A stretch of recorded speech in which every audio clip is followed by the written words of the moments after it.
Welcome back to another episode of Unpacking the Markets. My guest today is an absolute trailblazer in the world of finance, Spencer Hakimian. Spencer founded his own hedge fund at 20 years old, Tolou Capital, and since 2019, Tolou Capital has scaled to 67 million in assets under management, netting 172% in returns cumulatively to date. So before we kick off, please like and subscribe to this channel to never miss an episode and so that we can grow and scale. Let's get into it. How did you, at 20, open your own hedge fund? Well, the story of it goes that I grew up in a community that had quite a lot of exposure to commercial real estate. And one of the unique things about the commercial real estate industry is that people simultaneously have a lot of leverage and at the same time have to run pretty high cash balances in events of capital calls, um, capex on properties, whatever it might be. So it was this unique circumstance where people had to run relative to their net worth a pretty high level of cash. And back a few years ago, cash was earning essentially zero in a bank account, and treasuries were paying you minimally. Investment grade bonds weren't really paying you. And so, in order to earn a return on idle cash, you had to go out the risk curve. And, the obvious issue with that is, well, cash is not supposed, it's not designed to be invested. So, when you have a COVID of 2020, or you have Q4 of 2018, and risk assets are down 20%, and simultaneously you actually need your cash. It was a terrible scenario. So I just began with people within my community, talking to them about designing some type of portfolio that would earn the returns around 7 to 8%, but if it could maintain the same risk profile of like a medium duration treasury, so like about a 5 to 7, 8 year treasury note, if it could have that type of risk profile where your paper losses, I should say, should never really exceed more than 10, 12% in one given year, on an average year.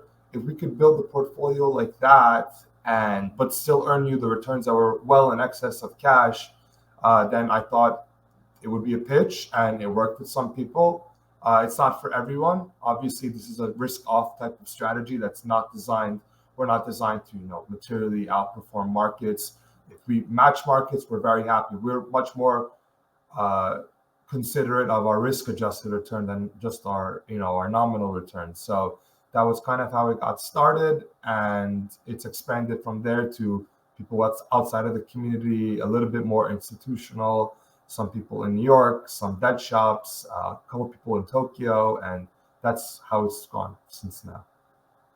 Well, so you actually went out to people first, understood their need, and then decided to launch a hedge fund on the back of that. But well, I knew all of them quite closely, the original investors, and I had known their need, and so I sort of pitched the idea all in one, that I'm starting this company, and you might have this need. Is it something you'd be interested with? I don't know, 3, 4, 5% of your cash balance just to test try it. And like most funds, they do start off with friends and family, and then if they succeed, which is rare, but if they succeed, they morph into people that are not friends and family. So that's kind of how our story has begun, and the natural story progression is to start going a little bit outside of friends and family, and it's worked so far. So Yeah, it seems to have. I watched an interview with you about 5 years ago. Well, sorry, I watched the interview a couple of weeks ago, but it was 5 years ago, and I think you said if you had grown your clients' money by 100% in 5 years, you'd be delighted.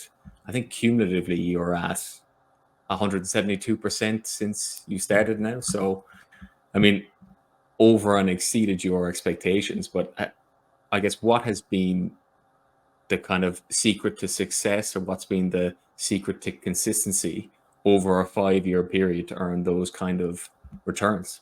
I guess on a So risk adjusted basis. Yeah. sure, I have to preface that with the last 5 years were some of the most unique periods in asset market history.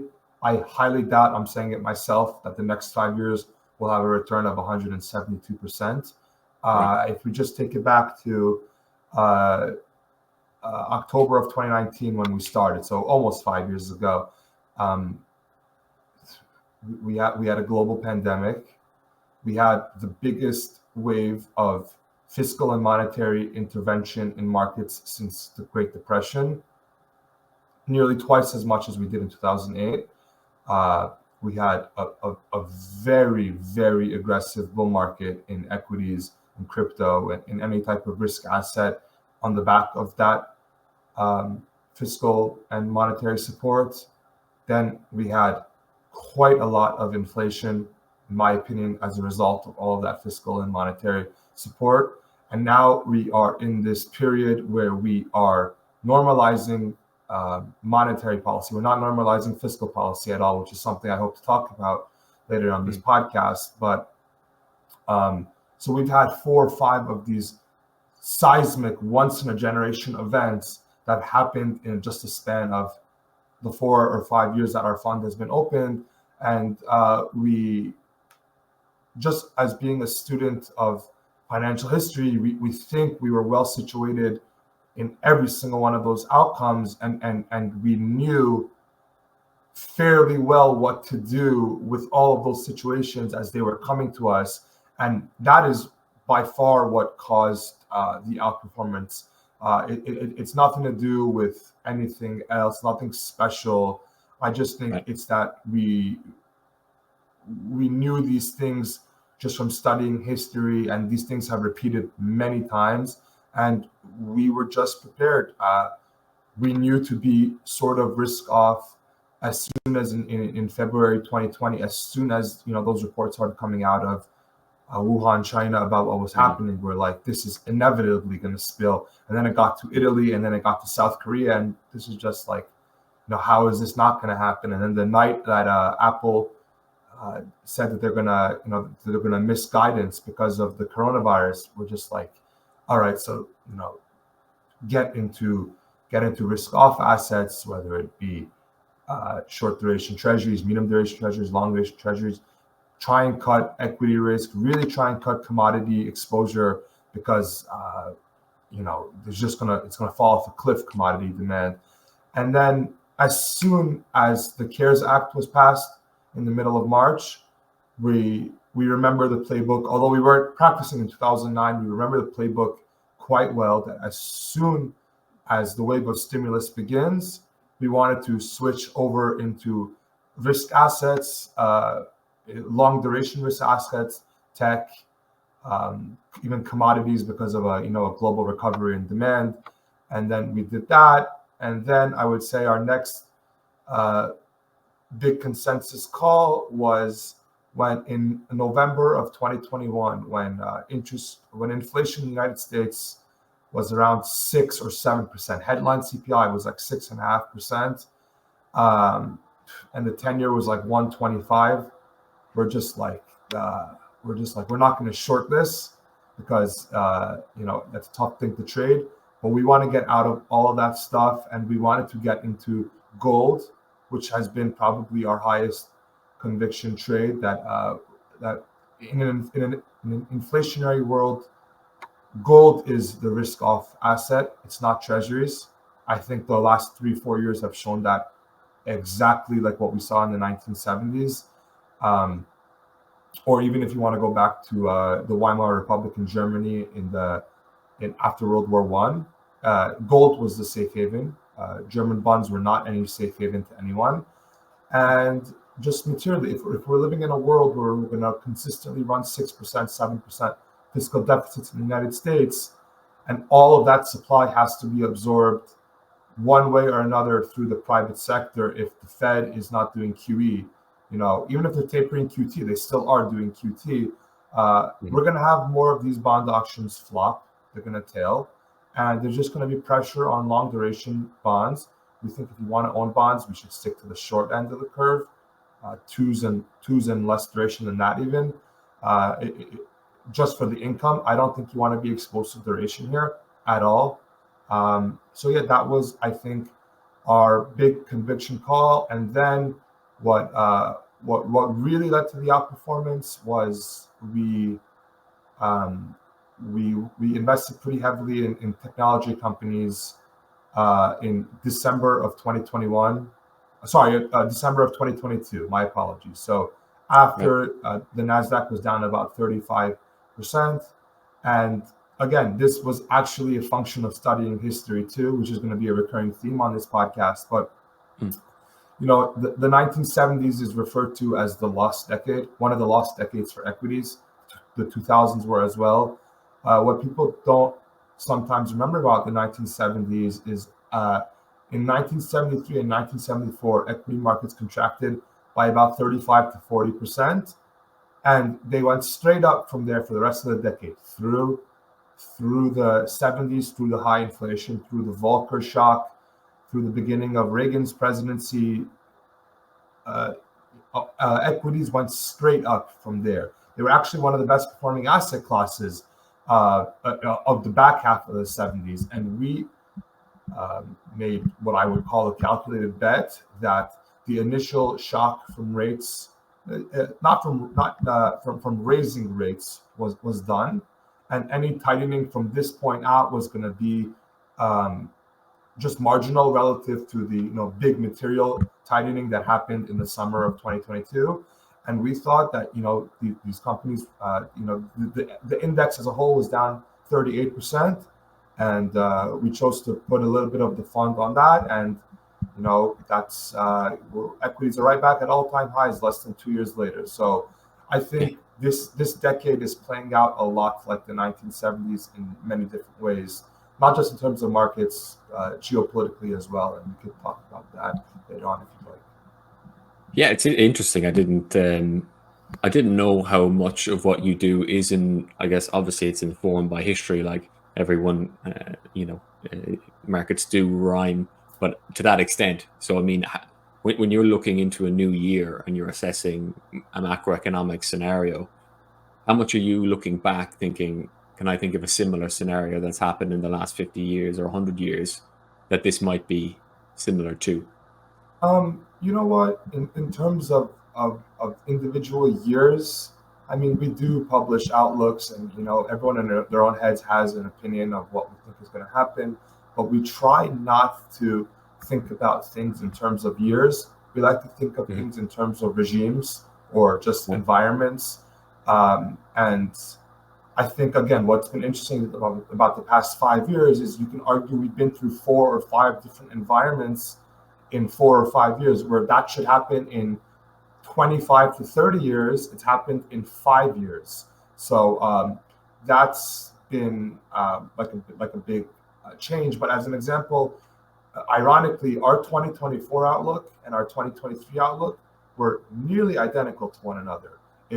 We're bearish long duration bonds, we're bullish gold, we're bullish equities because of all this fiscal support that it hurts the bonds, but this stuff is being spent at companies at the end of the day, and it's supporting employment. I mean, look, we still have not had one negative payroll print, and we are a full 2 years into this tightening cycle. No one would have thought that. And I think our differentiation here is that the big difference here versus every other time is we were not running 6% deficits into a tightening cycle. So yes, we have tightened 525 basis points, sure, but how much of that is being offset by a price-insensitive spender into the economy, which is the federal government, the state government in the United States, however it may be, and also the fact that people are locked into sub 4% mortgage rates on their homes. The main way that monetary policy can transmit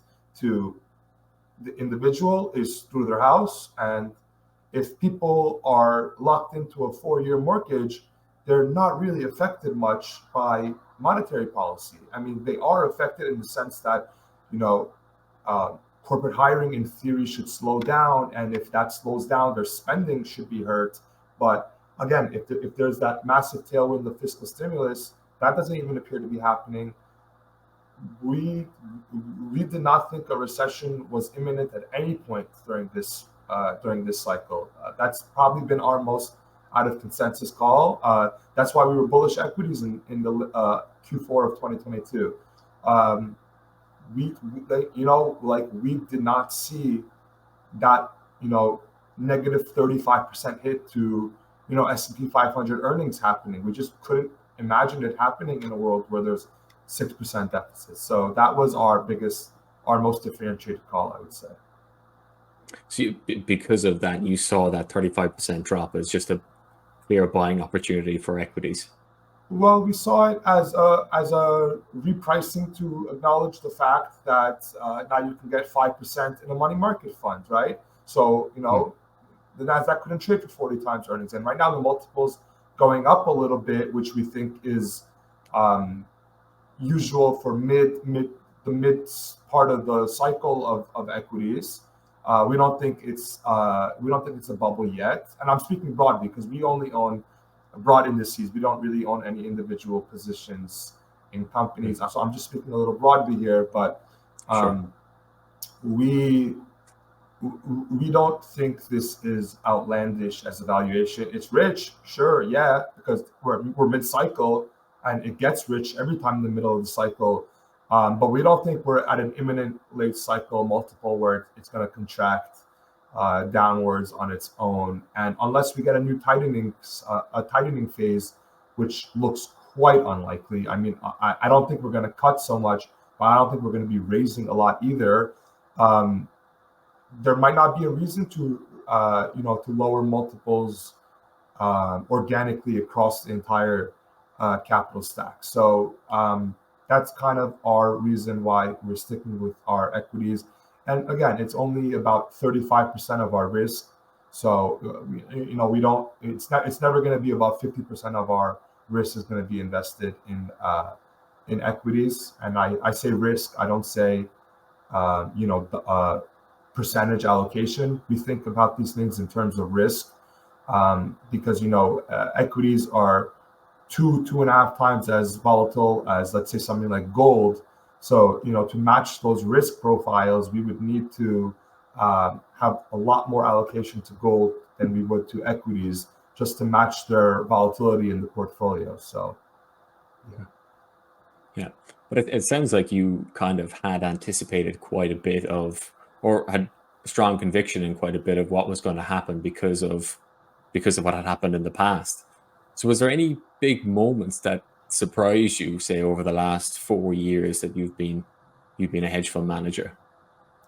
Yeah, absolutely. There's been quite a lot of things that have surprised me.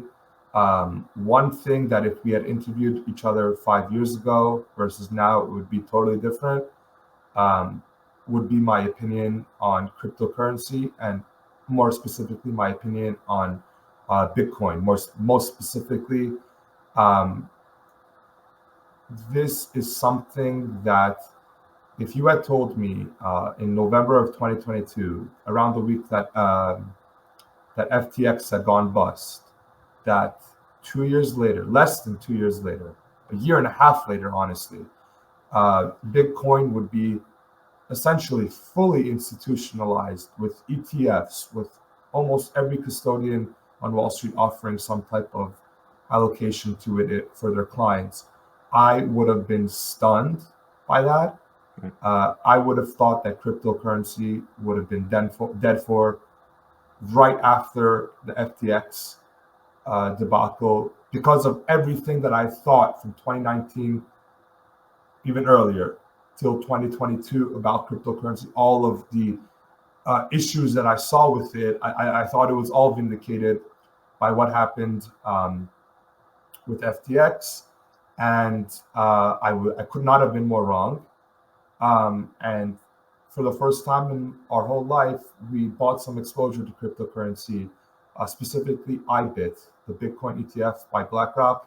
We bought it right after it launched, and it was a very simple stat it was a very simple stat that made me completely switch my opinion about specifically Bitcoin.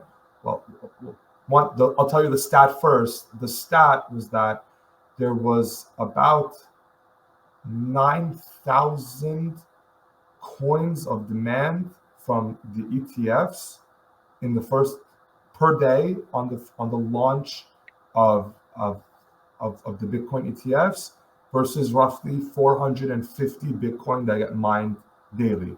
That was the whole thesis, that there is now there. So Wall Street is a copycat industry, and people tend to copy each other.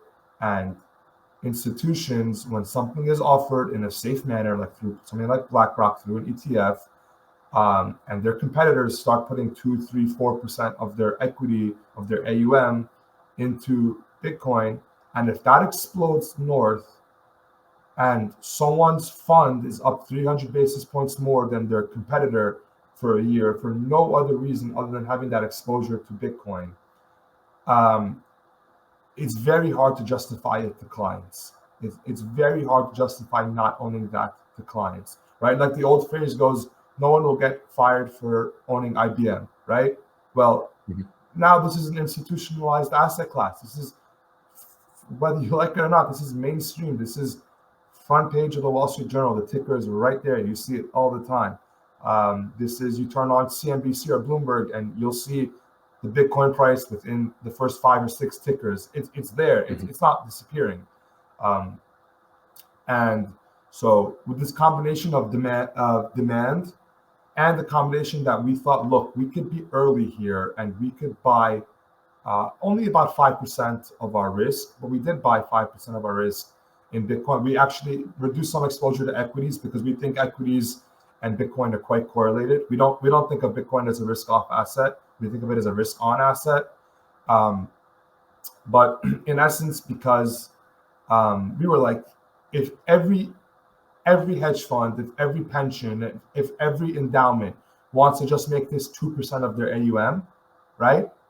There's not enough Bitcoin for all of this. And we just saw this as a classic commodity squeeze. Like you can see it in copper. Like it's part of our thesis on gold right now too, that there's just more demand for this stuff in the interim term. And it could change, and our opinion will change if that was to happen. But we just saw way more demand for Bitcoin than possible Bitcoin in circulation that's sold or Bitcoin that's mined. So that's probably the biggest example, I would say, of being really surprised as an asset manager, and also about the most important lesson in our business, which is humility and being humble and accepting that things change and you'll be wrong about a lot of things. And the best time to do something was 20 years ago. The second best time is today. So we are not ashamed. We're not embarrassed of when we are wrong. We try to be the first ones to admit it, because that's the only way to learn. And things change. You know, if things were static, it'd be boring. So we're happy things change. Yeah. And if other cryptocurrencies, say, became as institutionalized as Bitcoin, would you consider an allocation of those to your portfolio as well? Well, we would. Well, let me answer the question first. We would consider it, but it would be at the expense of reducing some exposure to Bitcoin, again, because it's an asset class. It moves very linearly to one another. So, as an example, adding Ethereum and subtracting some Bitcoin would probably not add any type of benefit to our Sharpe ratio. So I mean, yeah, we would consider it, but it would probably not be such a material thing. And then I think importantly, as an example, Ethereum's spot Ether ETFs just launched, not even close to the same amount of demand. So and again, if we think of this as a commodity that's experiencing a squeeze, we want to be we'd prefer to be in Bitcoin rather than in Ether. Although Ethereum does have its own benefits, most specifically the smart contracts. Ether's supply is not capped, so it could be an infinite supply in theory. Although it would be hard to do because you would have to get the entire Ethereum network to, or a lot of people on the Ethereum network to agree to it. But it always carries that risk of that commodity, that supply could be produced, and it's very hard to get a supply squeeze in something that you can produce it, right? So that's probably why, like as a thesis, why we would prefer Bitcoin as an investment. And then just as a function of investing, there's just this squeeze happening in Bitcoin that's not happening in Ethereum. If it was, maybe it would be a different answer, but it's not. So. And how do you know when a squeeze, well, I guess when it's the right time to get out of a squeeze? Well, as an example, we think, we think that squeezes historically end in two ways. One way is that the price of the commodity goes up so much that it incentivizes the producers to come in and start making more. So, as an example, when oil hit 130, we were actually quite bearish on oil, although we were bullish from 2020 until 2022 on oil. We didn't sell our entire position. We just sold a little bit of it because historically, every time oil goes towards above 120, 125, 130, north of that, producers start coming in and producing a lot of it. And simultaneously, there's demand destruction that occurs because of those high prices. So like one of the best quotes that one of my mentors gave me was that sometimes the cure to high prices is just high prices, right? People will slow down on their discretionary travel. People will not take that trip to Disney with their family that year if flight tickets from New York to Orlando are 80% higher. So, and then that'll push the price down. At the same time, that supply is going up because of all this new production that's coming online, and that's generally so. But I think the challenge with Bitcoin, well, there's two challenges to ending the squeeze, and that new supply cannot be produced. You can only mine 450 Bitcoins per day. So the only way new supply could really happen would be through people selling it more in the open market. And the people that own it have owned it for a very long time. They sound like they want to own it forever, which I think, by the way, could be a mistake. I think that might be investing more with your heart than with your mind. But I agree. So in light of the fact that first of all, there is no commodity use for Bitcoin. I mean, it could in theory be used as a form of money. It doesn't seem like it's catching on that much as a form of money. I think it's more for speculation, honestly, than as a form of money. And I could be wrong about that, but as of now, I have nothing to suggest otherwise. And there is just not that. There will not be more production of Bitcoin. So I think what could cause Bitcoin prices to fall down would be a pretty big risk-off event. I also think something that could cause Bitcoin's price to fall down would be if, as an example, if inflation were to resurge and they had to, central banks worldwide had to start raising interest rates again. We saw how Bitcoin behaved. It was the worst performing asset class in 2022 when we had a tightening shock. So that can always happen again. Which again, part of the 1970s was that these things happened often. It was not one and done with the rate hike cycle. It was one stop, big one, finally over. So that's how it went in the 70s. In the US and Europe, and we would not be stunned if that were to happen again. So that would be a type of environment where we think we would maybe trim some of our exposure to Bitcoin. But again, it's only a certain percentage of our book, so we don't mind leaving it on because we think the upside, the way we sized it, the upside could be a lot higher than our downside. And especially given the fact that a big percentage of our book is in gold, which is, I guess, one of the theoretical competitors to Bitcoin. If Bitcoin were to collapse, we could see an environment where gold actually benefits from that, because if the digital version of it is struggling, why not go to the hard version of it? So we could see that happen. Yeah, and we mentioned gold as well a little bit earlier. So I know I watched your interview on Bloomberg where you were, I think, long a gold call option, and this was back in February. So can you explain? And you did touch on a little bit earlier, but how you built the idea to get long on gold and The idea to get long gold really started in 2020. When we saw the massive amounts of just fiscal deficit, just outright printing of money that was being bought by no one except for the Federal Reserve. That's essentially called monetizing the debt. And if you look back at any time throughout history, you want to look at the Great Depression in the United States, which there was a gold standard back then, but in any regard, if you want to look at the Weimar Republic in Germany, if you want to look at the United Kingdom during World War II, if you want to look at the USSR towards the end in the late 80s, any time that a monetization of debt begins to happen, right, that always historically has led to inflation. Because when you're monetizing debt, you are printing new money to buy those bonds. So you are adding money to circulation that did not exist before, right? And we just thought, look, gold is priced in dollars. The dollar's supply is literally infinite because they can print as much of it as they want.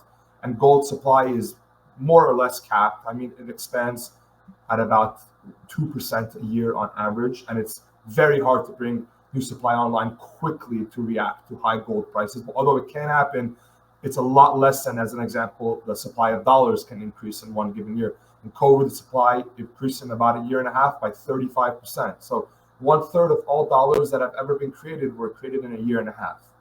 You cannot say the same about gold. So that was our original thesis for getting into gold.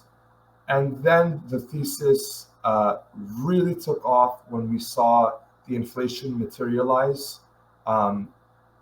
And we just said that it did not work in the beginning. It worked in 2020, it worked in 2021, and then in 2022, through the beginning of 2022 until like September or October of 2022, gold was down about 10% for the year. So it actually did not work in the beginning, which was a little bit surprising to us, because real yields were spiking from going from -2% real yields to +2% real yields. Probably a lot of money probably moved out of gold and moved into there. And then when real yields started to settle back at 2%, they were no longer moving up or down. They were sort of static around 2%. Gold took off once again from 1,800. And then the reason we bought the call option was that we saw what we interpreted as the biggest thing that happened when Russia invaded Ukraine. And I'm not speaking politically here. I'm not trying to make a political comment or anything about the war or how the U.S. and Europe is trying to fight this war. But what we saw, just as market as market dissectors, what we saw was Russia's dollar and euro reserve assets were frozen, and they are now eventually being threatened to be sold to help in the process of reconstructing Ukraine, God willing, when the war is over. But what we saw is, the biggest elephant in the whole room, in the whole world right now, is there's going to be a day from now to before 2030, very likely, that China is going to invade Taiwan. Sorry, not Ukraine. Hopefully not Ukraine. Yeah. I hope not. I hope not. That'll be a monkey wrench. But China is going to invade Taiwan, and China has about $800 billion of U.S. treasuries, of U.S. mortgage-backed securities, of U.S. Uh, bank reserves, of deposits, of just safe haven U.S. dollar assets under the jurisdiction of the United States Treasury. And so just let's think about this. Let's connect the dots. If China were to invade Taiwan, which we think they will, um, we think first they're going to want to divest of those U.S. dollar assets because they're going to get frozen otherwise, and China is going to need it to fund the war. And so China essentially has two options, and I'm kind of lumping dollar reserve assets, euro reserve assets, and yen reserve assets and pound reserve assets all together. Basically, everyone that's aligned with the U.S. I'm kind of grouping them all together because I think the sanctions would happen together. They would be synchronized, the sanctions. Yeah. So they basically would not be able to own any of the West's reserves assets, and China would not want to. Theoretically, I'm speculating here, but I don't think they would want to own their own assets because that's going to push up the price of the yuan, which makes their exports more expensive.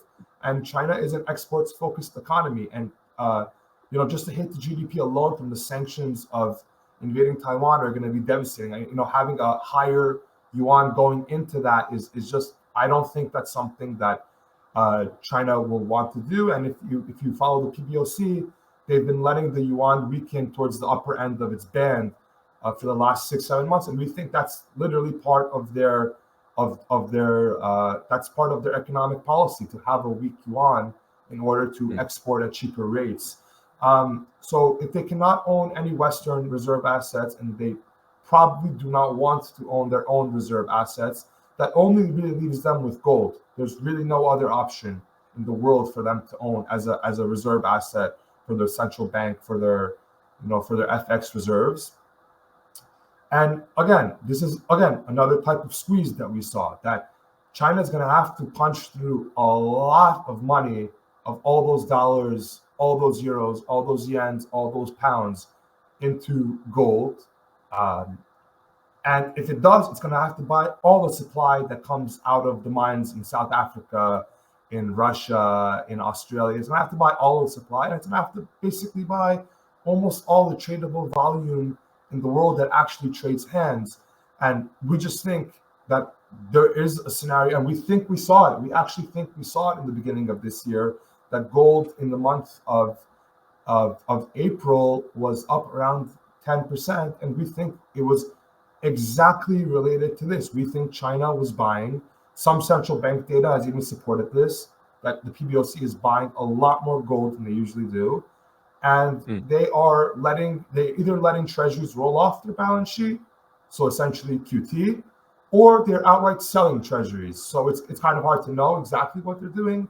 But in either regard, this is bearish for US dollar reserve assets, specifically treasuries, and this is very bullish for gold. And so we, again, making no comment about the political implications of this. We are just market practitioners, and we saw this as a giant opportunity because this is the biggest reserve holder in the whole world that's going to have to just push through a very narrow liquidity window, and they're going to jam up the price if they want to do it. And they are probably pricing sensitive, because even if they overpay for gold by 10%, it's better than having all your assets frozen and it's worth zero. So we think that we want to always be ahead of pricing sensitive buyers. That's like one of our bread and butter strategies. Yeah, it's really interesting. I didn't realize that gold play was so forward thinking to a kind of risk off event like invading Taiwan. And I've heard you say previously, expressing your views in long an asset, as opposed to someone else that might get short equities, for example, for a risk off type of event. But I think, to quote you, you said it was something like bad for business if you were getting short equities in the longer term. Bad business, not because bad for business might imply you're hurting the company. In that regard, I'm less against shorting stuff if it were to hurt a company. I think markets have to be competitive and you have to compete, and this is just reality. But that it's bad business to short securities, specifically to short equities, because equities go up 7 out of 8 years, right? They only fall 1 out of 8 years. I mean, and so every asset class has to have a positive expected return, and that comes from term premium. Because if any type of premium, any type of risk premium that the asset has to earn, because otherwise no one would part from cash. And let's just call cash, in this example, we're going to call it 3-month treasuries. So because there's virtually no risk owning a 3-month treasury unless the US were to default in the next 3 months. There's no duration risk. There's virtually no risk.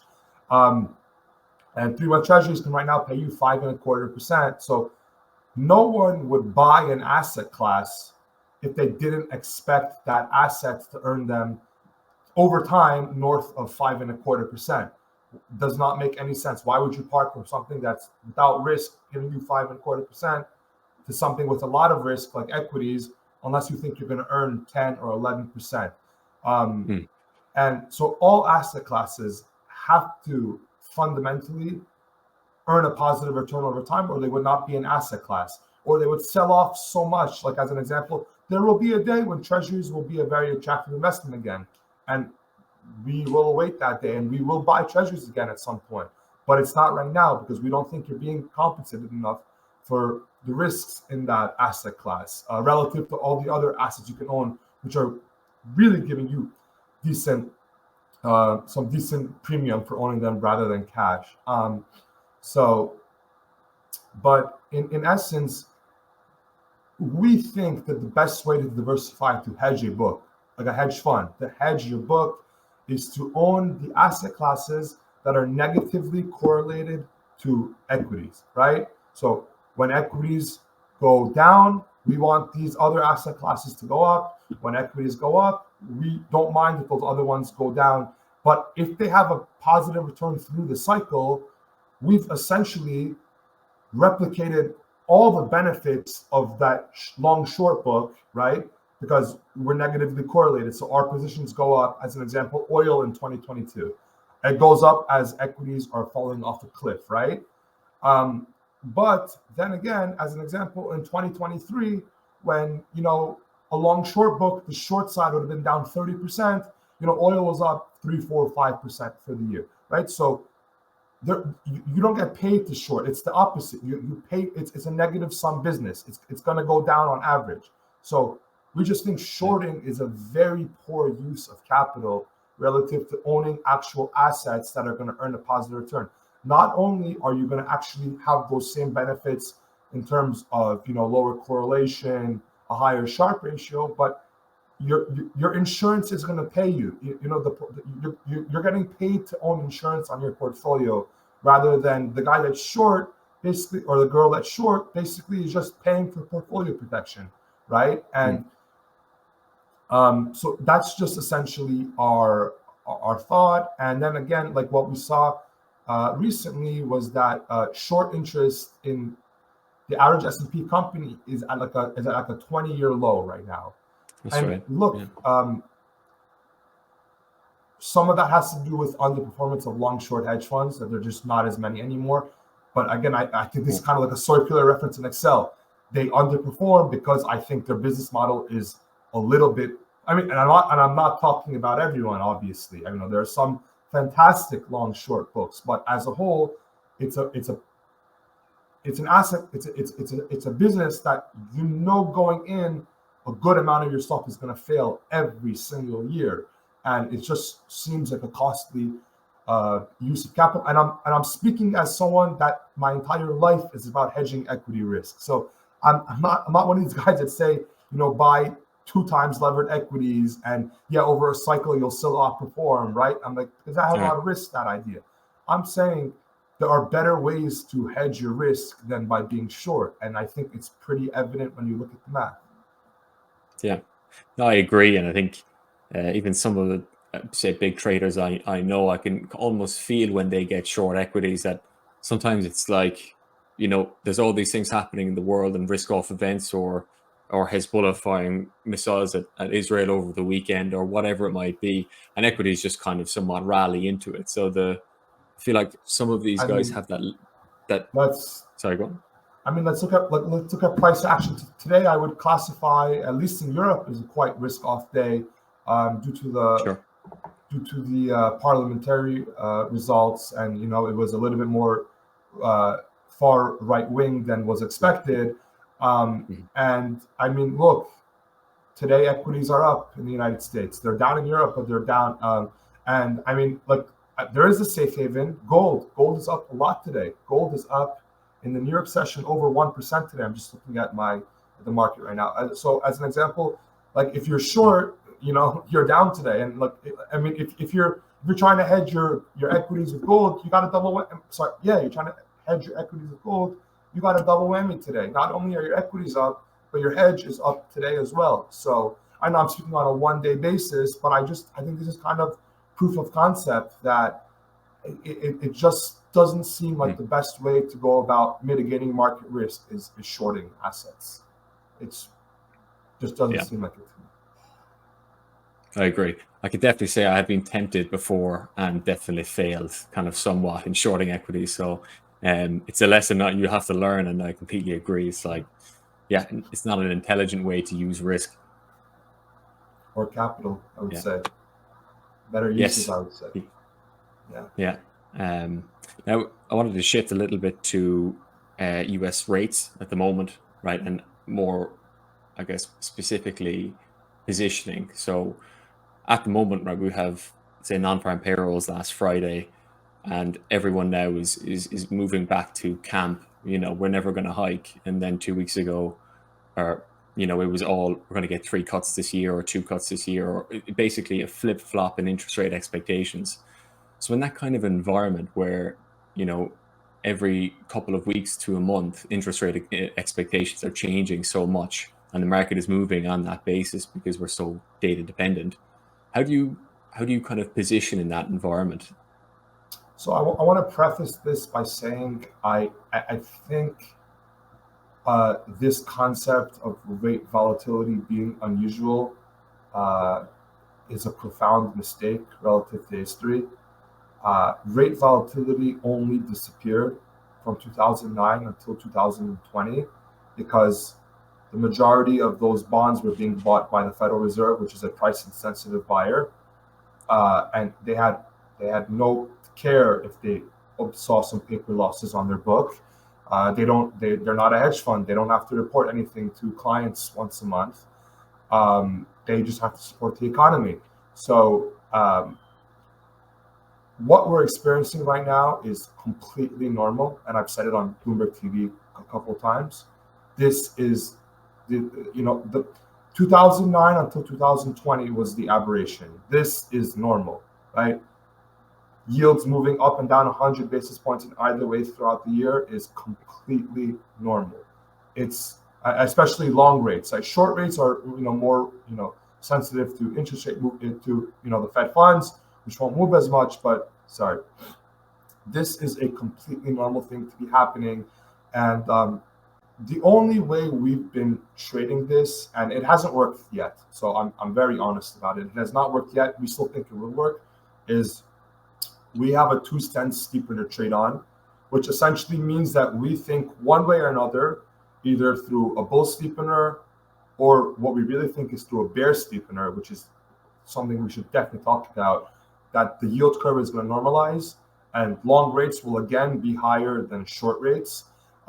Frankly, we think the only reason that the yield curve is still negative, I think 40 basis points inverted. And by the way, we're not down. We bought it at negative 37. It's negative 40. So we're not down. We're just not up. But so I'll make that disclaimer. But we think the main reason that this is happening is that the Treasury has chose to fund itself in the front end of the curve, mostly with bills and with very short duration notes, and not as much in the back end with 10-year to 20 to 30-year notes. So we think that if we were operating in a world where Janet Yellen had not made the decision to shift the supply to the front end of the curve, we think that the yield curve would already be normalized.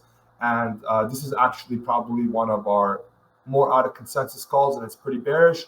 We think we're going to normalize via a bear steepener. We think twos are going to settle somewhere between like 5 to 510. And we think that the tens are going to end up north of that, like 520, 530, 540. It's going to be we think it'll only modestly normalize. And then it's going to, because we think the 10-year will never go that much higher than the Fed funds in a world where rate cuts are expected and the Fed is acting pretty dovish.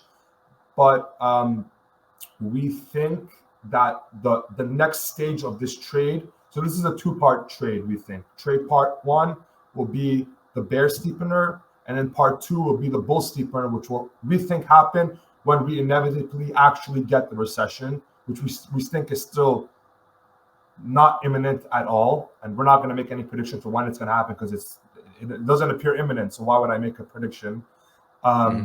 Sure. And then we think it's the yield curve is going to bull steepen, where twos are going to land somewhere like in the high threes, and fours will settle back somewhere in these. I'm sorry, tens will settle back somewhere in the mid fours, and then the yield curve will be like 70 to 80 basis points normalized. And we think we're going to go from about -40 to +80. It could take time, but we think that's our main highest conviction trade in the fixed income space.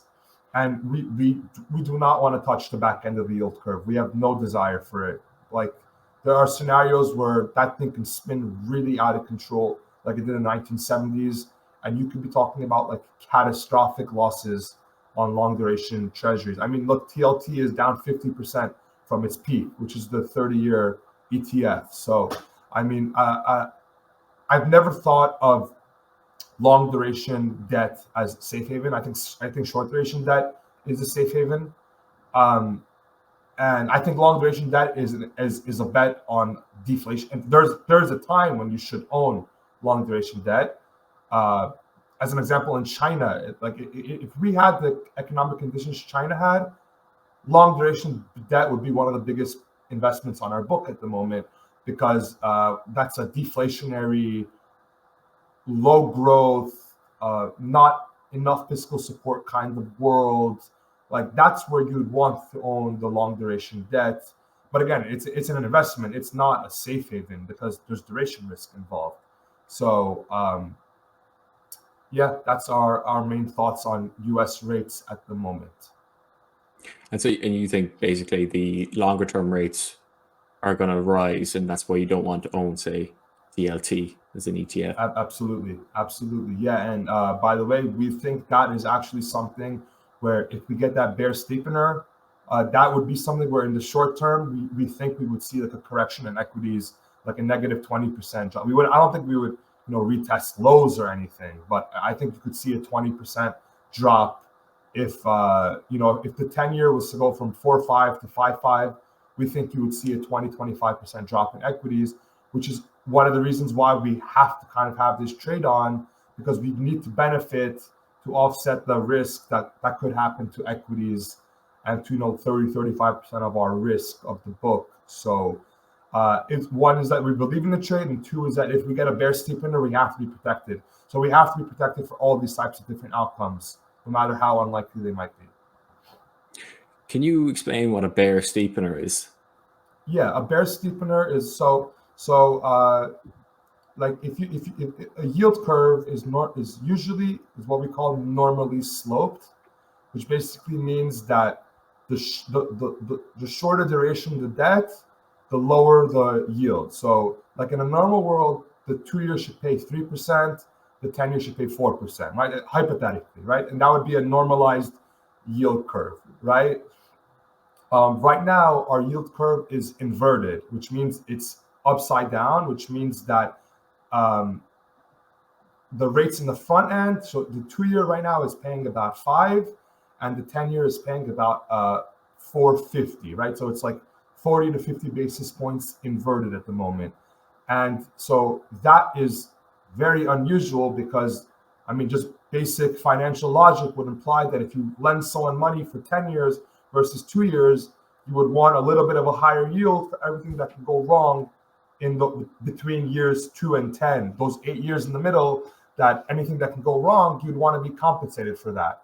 And right now, the yield curve is inverted, like I said. I think there's a lot of reasons. I think the biggest reason right now is because of there's more supply in the front than in the back, that TJ we were talking about. And number two is there's an expectation of rate cuts still. And as that gets phased out, I think you can get the bear steepener. So a bear steepener would essentially mean that the yield curve would normalize itself by the back end, the 10-year, the yield going up more than the 2 years yield would rise. So as an example, like if they're at 5 and 4.5 right now, they could normalize. If you can get a bear steepener, if the 2 year goes to 5.20 and the 10-year goes to 5.50, right? So that would be a scenario where the yield curve, and you call that a bear because both rates went up, right? But the yield curve is now normally shaped once again. And a bull steepener is what you get. A bull steepener is usually what you get when rates begin to get cut. And that's because short rates are very influenced by the Fed funds. So if you think the Fed funds is going to go to 2%, the 2 year might trade to, let's say, 2.5%. And the 10-year might only trade to 3.5% because you have to put in that term premium for those 10 years. For those 8 years in the middle. So that's what you would call a bull steepener. And it's called the bull because yields are falling, which means that the price of those bonds are rising. So that's basically why you call it a bull. And in a bear steepener, the price of both the bonds are actually falling because the yield's going up. But since you're buying the spread, you can make money on even a bear steepener. Yeah. Okay. Yeah, thanks. I wasn't sure if people would understand that. I also didn't. Yields are not my strong point, but I want to shift a little bit. You mentioned the ECB, I guess, a couple of minutes ago, right? And the more risk-off event that happened over the weekend, or say the election or political risk that's come about. But we also had the ECB cutting rates, right, and the divergence last week from the Fed. What was your view on that decision, and do you, I guess, how do you see the outlook in Europe?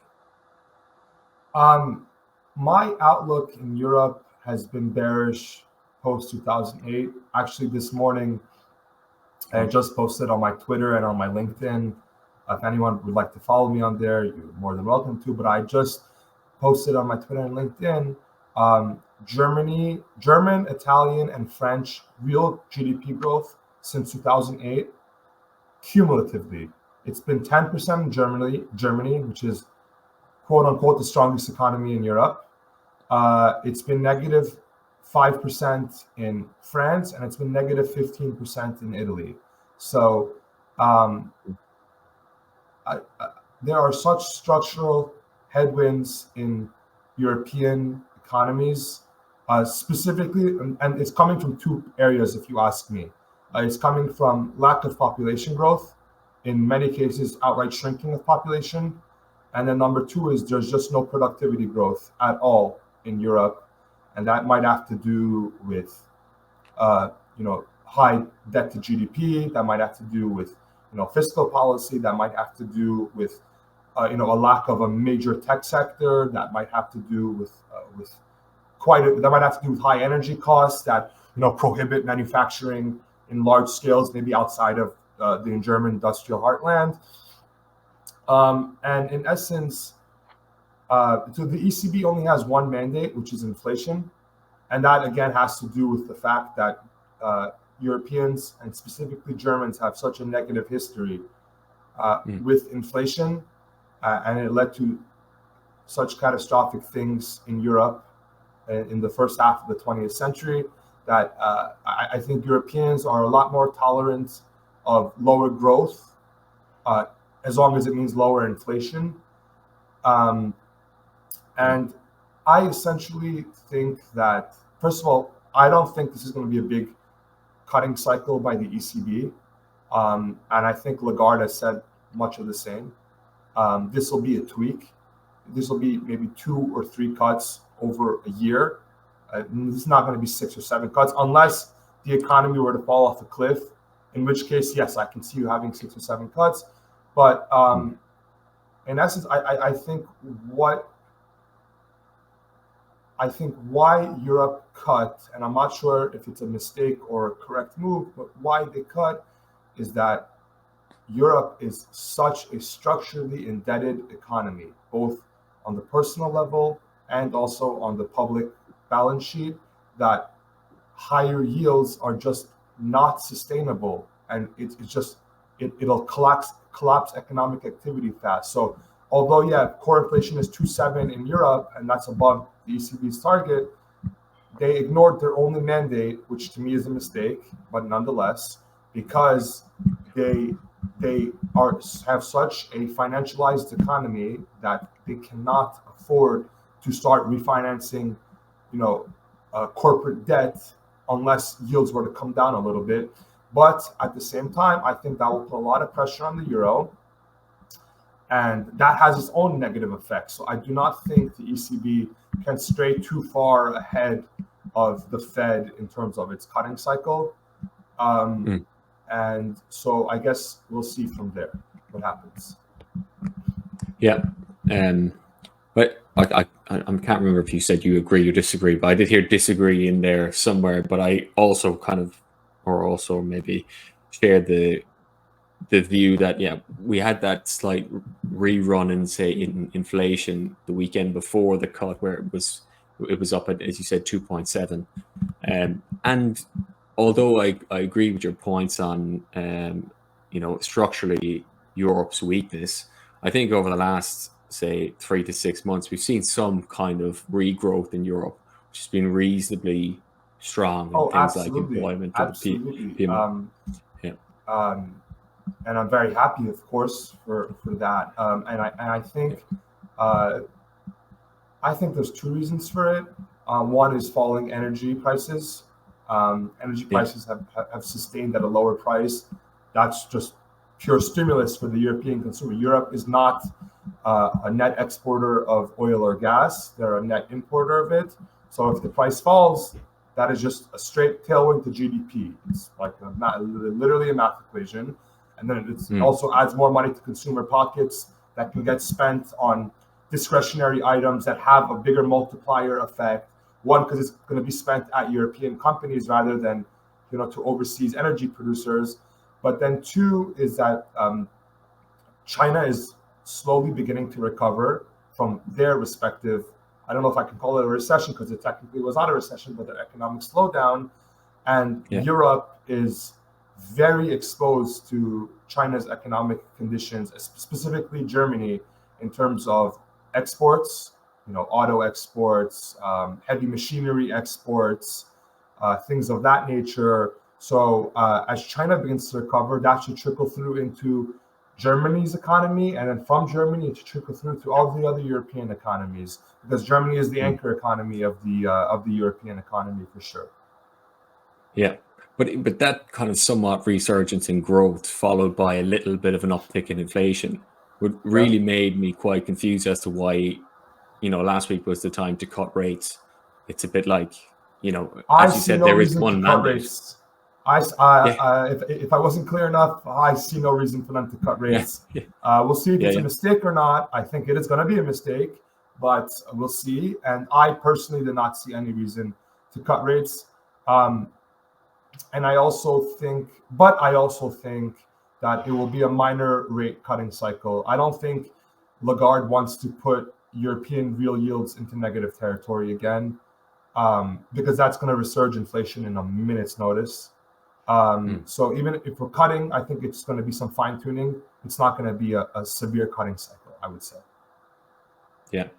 Unless I want to stress, unless we fall off a cliff.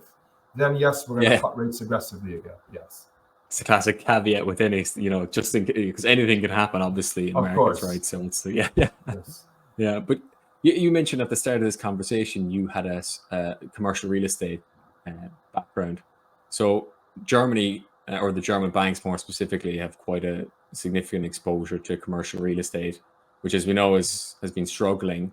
Do Absolutely. you see that in Europe as a systemic risk that's coming to light? Because people obviously have been talking about it for quite a while in Europe and in the US. But do you think commercial real estate now is starting to become a big problem with higher rate environments? In my opinion, it's a bigger problem in the United States than it is in Germany or in Europe at large. And two reasons. One is that America has a lot more supply of it relative to Europe.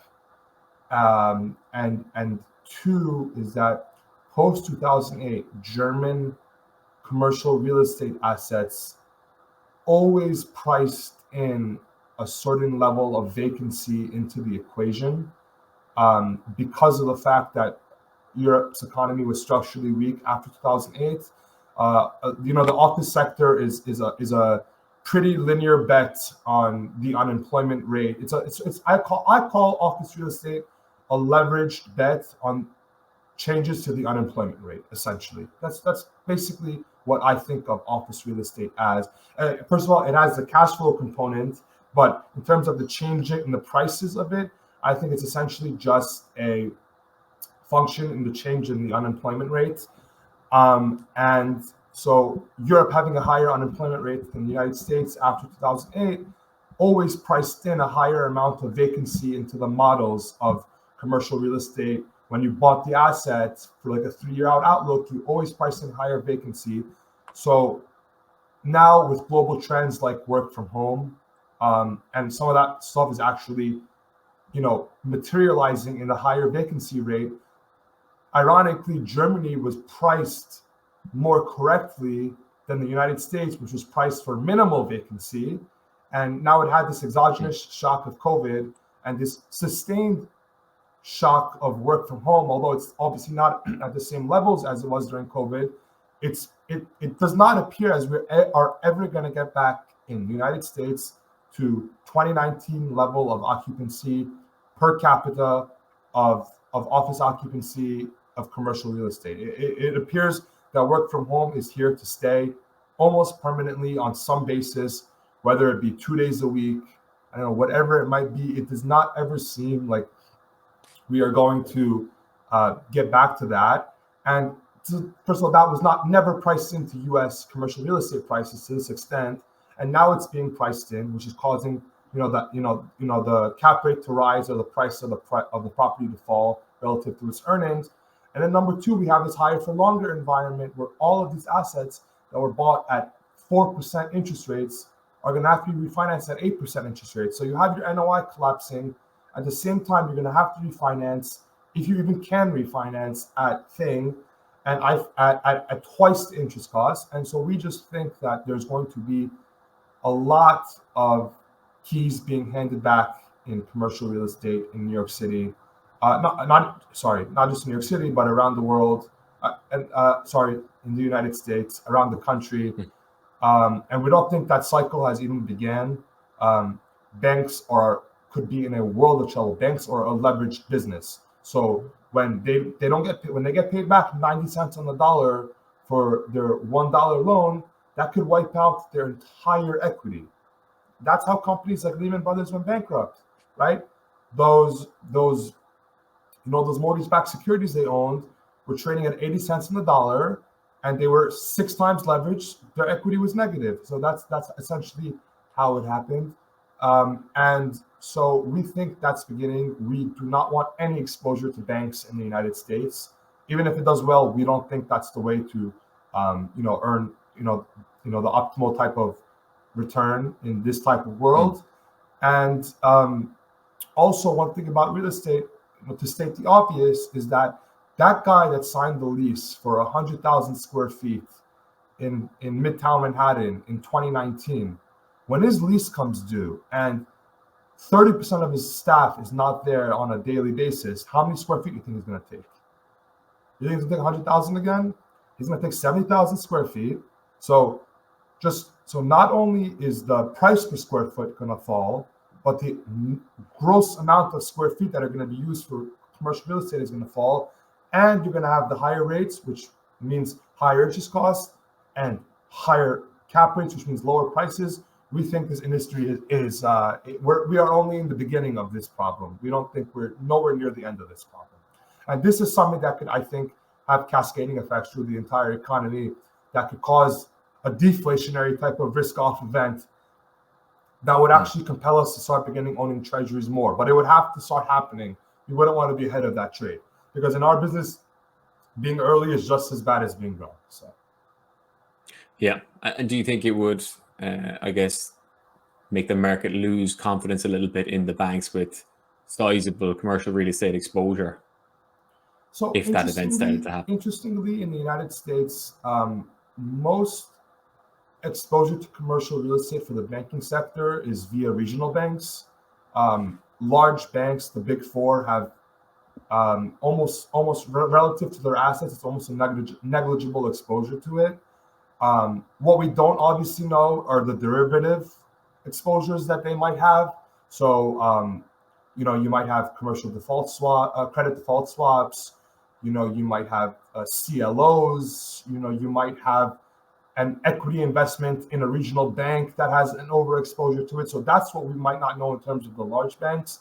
But if this was to become a problem, we think it would be different than 2008 in the sense that this would be a problem that happened from regional banks rather than a problem that happened at the giant financial institutions in 2008, Lehman, AIG, Merrill Lynch as an example. So we think that the problems would be smaller here. And ultimately, we think that one way that this problem can resolve itself would be that if the large banks were to buy some of these regional banks and recapitalize them with equity rather than debt, and repair the balance sheet of the damaged regional banks. But obviously, we don't foresee this as 2008, but we can see this going wrong. And then for the last thing, if you want to talk about it, I could talk about probably our most out of consensus thing for what could, bring the economy down at large, if you want to discuss that. I'd love to. Yeah. So, and then I'm going to have to run in a few minutes, but essentially, we think private credit in the United States has quite a few similarities to subprime MBS in the United States in the 2005 until 2007 cycle. We think there are some differences, which I'm going to touch upon. And those differences, I think, is what will not make this problem as bad. But we essentially, with private credit, have a novel industry that is essentially completely unregulated. And we have literal stories in Bloomberg, the Wall Street Journal, Reuters, the New York Times, front page stories of private credit funds that are not marking to market their assets, right? So they made they created a loan in 2021, and they are saying that loan is worth par when every other debt instrument in America is worth 80 cents relative to par. So we think this could cause a world of trouble in the event that private credit funds are no longer getting, credit from either banks or from institutions or from investors, and they must begin to sell those assets because they're gonna have to realize those losses immediately, and it'll come as a shock to a lot of people what these losses could end up being. And then two, private credit has never been through a proper recession with a proper default cycle. If you look at COVID, the stress of COVID in terms of default risk was essentially over within 2 months because bankruptcy courts were essentially closed in the United States. There were no bankruptcies. There were only a few related to oil and gas in the beginning, not to mention the amount of stimulus that was pumped to consumers that actually flowed through to those corporate balance sheets that made them stronger. But we think that if we have some type of deflationary recession where like nominal growth is 0 and real growth is -1, -2 or something, we could easily have a blow up in private credit. And we think there are a lot of funds that are that could be levered, that just like Lehman Brothers or an AIG, they have minimal equity on the balance sheet, and any loss is going to be amplified because of that. It works great when the market's got good, because having minimal equity means your return relative to equity is very high. But when the cycle flips, your equity could all get wiped out in a hurry. So we think that there could be a lot of trouble for private credit ahead. We think there's a lot of funny business with the valuations in the industry, and we just don't foresee this ending very well. How do you express that view for basically short private credit? For us, we just try not to own it. That's it. We won't short it. We don't short much, so we just won't own private credit. Yeah, and we'll look for signs where if we see signs, and maybe we'll over allocate to, let's say, medium duration treasuries if that were to happen, because we think this would have deflationary pressures that would cause rates to systemically come down. So that would be maybe one way to, on a long basis, express our view on that if it were to happen. Oh, super. Spencer Hakimian, thank you so much. I really appreciate all your time. Right, it was brilliant. Thank you. Really enjoyed it. And best of luck to you in the podcast. Hope to be back soon. Yes, absolutely. Anytime. Super.